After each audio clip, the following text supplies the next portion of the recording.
Hello guys, welcome back to the channel, welcome back to the garage. So it has been quite a few days, I think like half a week, if not more.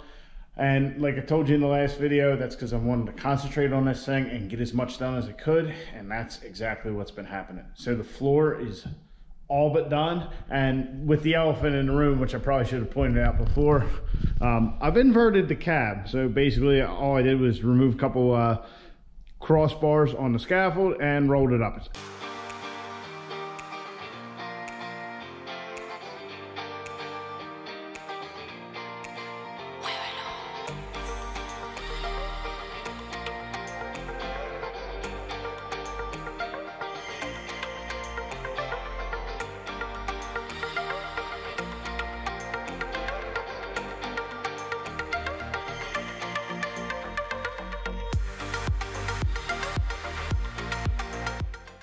Actually not that heavy, which is certainly what we are going for, man. So anyhow guys, as you can see, as we climb in here,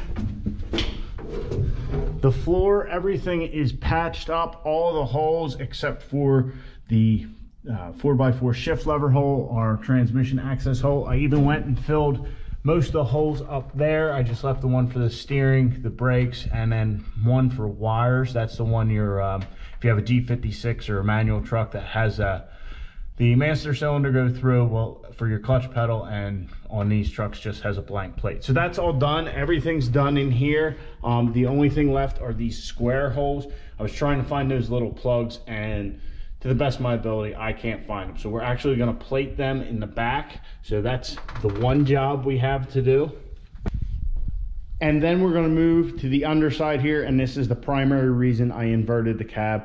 Basically, I wanna clean up all of our boogers and stuff where welding with the MIG gun was kind of coming through and all that. So I wanna smooth them out. We're not gonna go too hog wild, but we're just gonna make it look a little better so we can prep it to paint, and that way we can actually wash the bottom side of this before we paint and primer it, and just hopefully everything will adhere better, because it's not going to be anything professional. It's just going to be a rattle can job.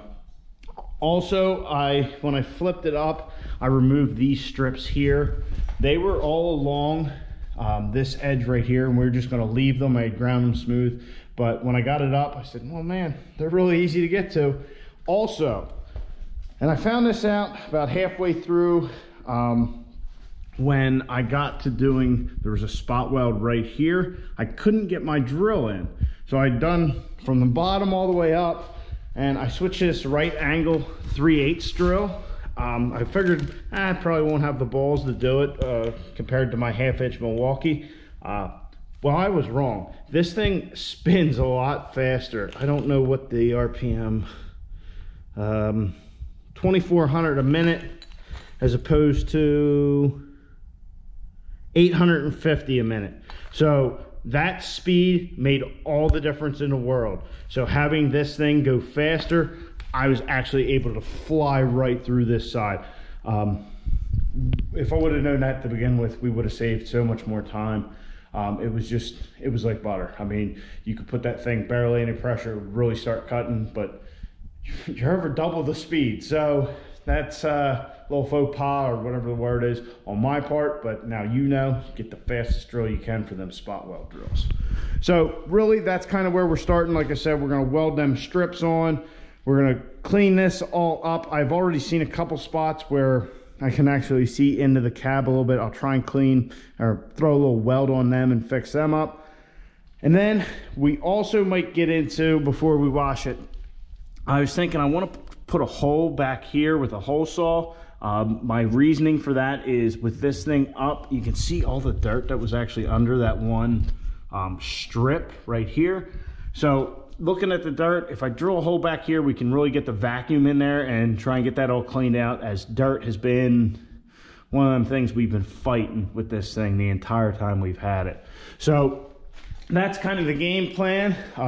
We'll see where we get, but like I said, I would like to get this thing washed up and scuffed up and all that tonight, so we can come in here. I can leave the heater on all night, come in, I can prime it, I can paint it, and we can be done with the bottom of this cab. Then we can flip it back down, work on the firewall area, which really just needs clean, scuffed, and all that. Yeah, so we're moving in a positive direction.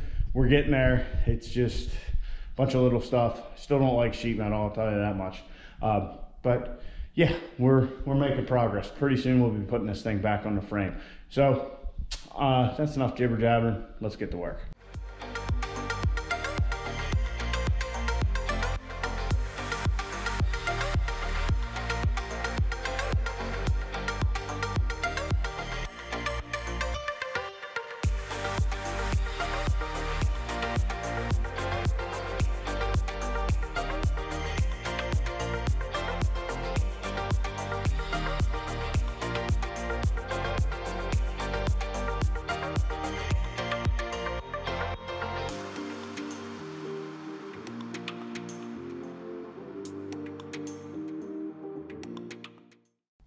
So everything's ground down, got all the boogers out, all that, kind of cleaned everything up. Everything's looking good. Also put our strips in to cover our holes. So they're all filled out, so that's looking good. Obviously a little hot on the paint there. I ended up seal welding them because, well, I just got a little carried away. I was just going to tack them. Well, we ended up seal welding. Got all this ground down where our spot welds were from that sheet metal. As you can see, I kind of ended up breaking out all of the power tools. Yeah, there's some spots I couldn't get to with some ugly looking stuff when we first started our sheet metal project. But yeah, everything's looking good. It is getting late, but we're going to try and still knock this out right here. We're going to try to weld that up. As you can see, I have a copper plate, some magnets. I do have some vice grips. We're going to try and put the copper plate to back it and TIG weld it, and hopefully we can do it without completely destroying everything.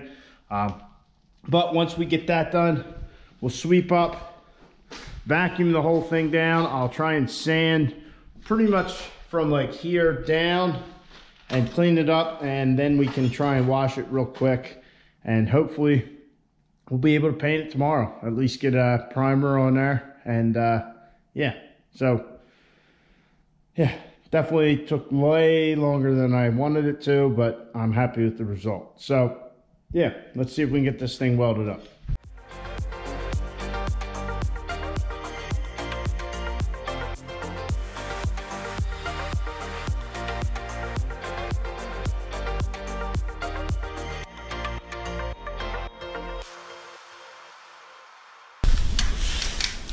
Got our slice pretty well along. It's not perfect, but I definitely have it smoothed out a good bit.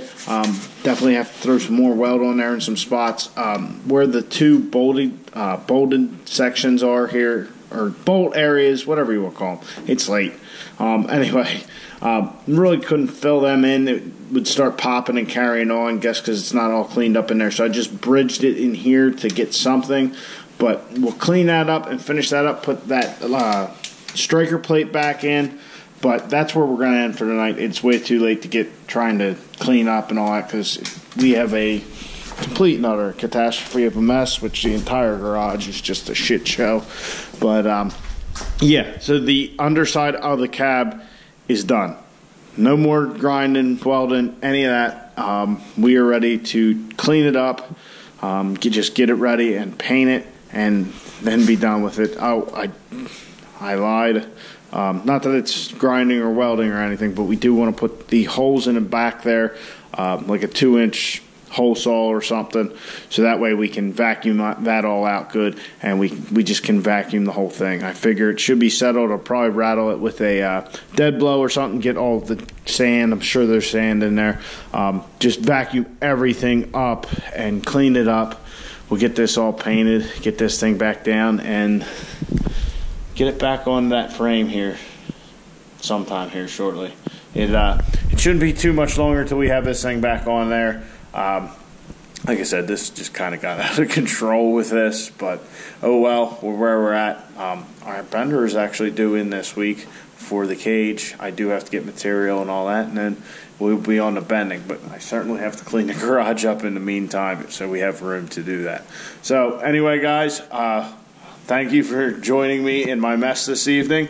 And the last couple days, or last couple videos, I should say. But yeah, we're wrapping up the cab. So hope you guys enjoyed. Please like the video, subscribe to the channel. Catch you guys on the next one. Get out in your garage. Get the wrenching on your truck.